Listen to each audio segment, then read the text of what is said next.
जय जिनेन्द्र। 6 आवश्यक श्रावक के कहे गए हैं जो कि उसके कर्तव्य के रूप में माने जाते हैं। 1444 ग्रंथ लिखने वाले श्री हरिभद्र सूरी ने ये सिद्धांत श्रावकों के लिए बनाए हैं। प्रतिक्रमण करते समय श्रावक के पास में आसन, चरवला और मुँहपत्ती होती है। इस मुँहपत्ती का क्या उपयोग है? इसका परिलेहन करते समय 50 बोल कौन से बोले जाने हैं और उनकी क्या महत्ता है, ये जानना है। तो जैसे ही हम मुँहपत्ती खोलते हैं परिलेहन के लिए, उस समय कहते हैं सूत्र अर्थ तत्व करी शुद्ध हूँ। मुझे सूत्र का अर्थ जानना है और सूत्र में रहे तत्व को जानना है। वर्तमान में क्या हो रहा है?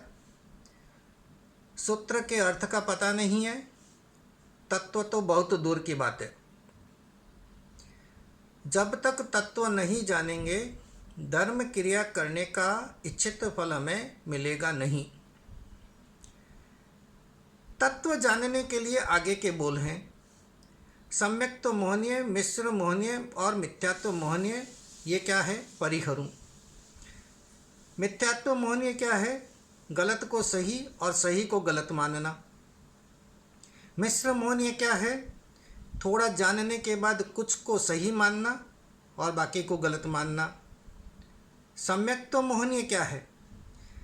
जब समेकित प्राप्त तो हो गया पर उसके प्रति भी मोह जागृत हो गया। जैसे कि कुछ संप्रदाय वाले स्वयं को संकेतधारी बोलते हैं, उसके प्रति मोह रखते हैं, उससे अपने को ऊंचा समझते हैं दूसरों से। ये सम्यक्त्व मोहनीय है जो आगे कहाँ लेके जाता है हमें, उसके बारे में चर्चा है। मोहनीय कर्म जागृत होने के कारण काम राग, स्नेह राग और दृष्टि राग ये उत्पन्न होते हैं। काम राग क्या है? इंद्रियों से संबंधित, शरीर के सुख से संबंधित। स्नेह राग है अपने परिवारजनों के प्रति राग के कारण। और दृष्टि राग वो है अपने ही मत को सबसे ऊंचा मानना, अपने संग को सबसे ऊंचा मानना, अपने आचार्यों को ही सबसे ऊंचा मानना। ये सब क्या है? ये दृष्टि राग है। मुँहपत्ती परिलेहन के समय इस राग को त्याग देना है, ये बात है। अब आगे बात आती है जो बोल हैं सुदेव, सुगुरु और सुधर्म। इनको क्या करना है? आदर करना है। सुदेव है अर्यंत और सुगुरु कौन है? जो पंच महाव्रतधारी हैं। और अर्यंत द्वारा प्रतिपादित जो धर्म है वो कौन सा हुआ? सुधर्म। इस सुधर्म को अभी कौन चला रहे हैं? सुगुरु चला रहे हैं, तो उनके प्रति हमारा आदर है। कुदेव, कुगुरु, कुधर्म, परिहरूं, ये सबसे महत्वपूर्ण है, इसको समझने जैसा है। वर्तमान में कई मिथ्यात्वी देव जो हैं उनको जैनी पूज रहे हैं। जैसे कुछ भैरू, कुछ साईं बाबा, कुछ माता जी, ऐसे बाबा साहब सब, जिनसे हमें आगे जाकर कोई मोक्ष मार्ग मिलता नहीं है, वो सब क्या है? कुदेव हैं।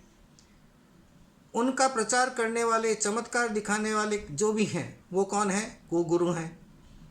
और उससे संबंधित उसकी पूजा अर्चना को धर्म मान लेना वो क्या है? कुधर्म है। तो श्रावक को इन सब को छोड़ देना है। फिर बात आती है आगे के बोल में ज्ञान, दर्शन, चारित्र, इनका आदर करना है, इनकी विराधना से बचना है। आगे के बोल हैं फिर मन गुप्ती, वचन गुप्ती और काय गुप्ती की। जो मन में अशुभ विचार है उनसे बचना है, छोड़ना है। अशुभ वचन नहीं निकालना है। काया से अशुभ व्यापार जो हुआ है या हो रहा है अब नहीं करना है। मन दंड, वचन दंड और काय दंड इन्हीं से संबंधित हैं, वो सब त्यागने हैं। अब इसी के कारण मन गुप्ती, वचन गुप्ती और काय गुप्ती के कारण और क्या हो रहा है? हास्य, रति, अरति, कोई भी प्रसंग हो या ना हो, हास्य पैदा करना। इच्छित वस्तु मिली तो खुशी होना, इच्छित वस्तु न मिली, कुछ जो ऐसी वस्तु मिली जिसकी इच्छा नहीं थी और जो पसंद नहीं अपने को, तो वो क्या हुआ, आरती हुई। उसके बाद में जो चीज़ है अपने पास में उसको खोने का डर, ये हुआ भय। और जो चीज़ अपने पास थी वो खो दी तो उसका शोक। जो चीज़ हमें घृणित है, पसंद नहीं है जरा भी, वो सामने आने पर वो जुगुप्सा। तो इन सब भावों का भी त्याग करना है हमें। इन एक एक जो बातें हैं, जो बोल हैं, उन पर चिंतन करना है। तब हम जो प्रतिक्रमण कर रहे हैं उसकी भूमिका तैयार होगी। आगे की बात तो अलग है, परंतु ये भूमिका तैयार करने की बात है। इसलिए ये 50 बोल बहुत ही महत्वपूर्ण है। जय जिनेंद्र।